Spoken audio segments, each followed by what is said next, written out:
Memang rasa ni dia tak boleh tipu. Kalau macam kata contoh orang cakap ni, betul ke tak betul. 2 hari lepas saya baru pakai travel bag, masuk dekat Honda FC lah, ketap 1.5 tu. Tu kereta saya sendiri lah.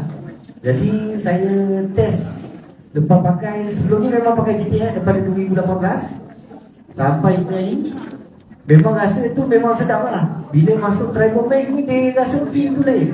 Sedap tu ada, dia double sedap. Jadi kalau macam kata saya cakap ni, mesti orang kata tipu lah. Rasa dulu. Bila rasa, alhamdulillah saya rasa performance tu daripada 0 ke 1.5 cepat.